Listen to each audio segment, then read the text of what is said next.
BJP ஒரு குழு வந்ததெல்லாம் இப்போ பெரிய விவாதம் ஆயிருக்கிறது.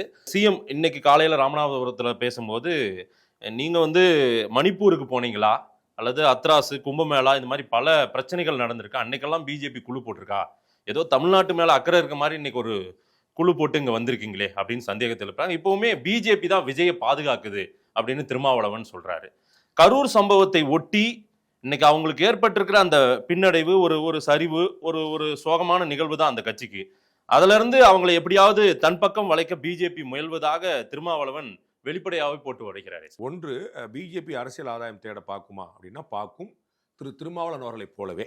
ரெண்டாவது பார்ட் வந்து மணிப்பூருக்கு போனீங்களா, இங்க வந்தீங்களேன்னு கேட்டார் இல்லையா சிஎம். ஆமா இல்லையா. அப்ப கள்ளக்குறிச்சிக்கு போனாரா சிஎம்? இங்க போனாரு, அது ஒரு கேள்வி இருக்குல்ல. கள்ளக்குறிச்சியில் 66, இதோட கூட அதிகம். அது வந்து இதுவாது என்ன நடந்துச்சுன்னு தெரியல, இன்னும் பார்க்கணும். அது திமுக அரசுடைய தப்பா இல்லாட்டி தாவேகா ஏற்பாட்டாளர் தப்பான்னு நம்ம நீதிமன்ற விசாரணை இருக்கு, நம்ம பார்க்கணும். ஆனா கள்ளக்குறிச்சி விஷச்சாராய கள்ளச்சாராய வழக்குல அரசின் பிழை, வேற ஏதாவது தப்பு சொல்ல முடியுமா? போயிருக்கணும் சார். அரசியல் செய்கிறார்களா, அது வந்து தாவேகா வந்து உள்ளெழுத்து கூட பார்க்கறாங்களா? ஆமான், திருமாவளவன் அவர்கள் அரசியல் செய்வது போலவே. சரிங்களா? ஏன் அப்படிங்கிற பின்னாடி சொல்றேன். இவர் வந்து ஏன் வந்து மணிப்பூருக்கு போல, ஏன் வந்து இங்க அனுப்புனாங்க, ஏன் கள்ளக்குறிச்சிக்கு சிஎம் போல இங்க ராத்திரி 1 மணிக்கு வந்தாரு, அதே மாதிரி தான் இது. சரிங்களா?